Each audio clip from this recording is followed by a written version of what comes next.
Commercial cylinder వెంటనే commercial cylinder వెంటనే commercial cylinder వెంటనే ప్రభుత్వం వెంటనే ప్రభుత్వం వెంటనే ప్రభుత్వం వెంటనే ప్రభుత్వం వెంటనే ప్రభుత్వం వెంటనే సమస్యలు వెంటనే. ఇప్పుడు గ్యాస్ కొరత వల్ల చాలా ఇబ్బంది పడాల్సి వస్తుంది. కరోనా నుంచి కోలుకునే మూమెంట్లో మళ్ళీ ఇది ఒక దెబ్బ తగిలింది మాకు.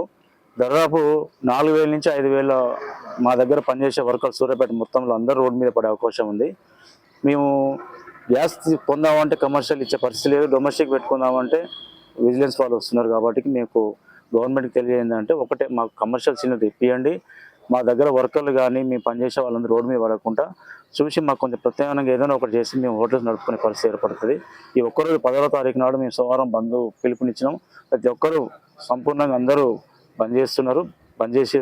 ఇంకోటి ఏంటంటే కరోనా తర్వాత ఇప్పుడిప్పుడే హోటల్లో చిన్నగా సెట్ అయ్యే మూమెంట్లో ఇప్పుడు ఇది పరిస్థితి ఏర్పడదు. కాబట్టి కొంచెం ప్రభుత్వం దృష్టికి తీసుకొచ్చినాం, ఎమ్మెల్యే గారిని కలిసినాం, అటు అధికార పార్టీ వాళ్ళని కలిసినాం.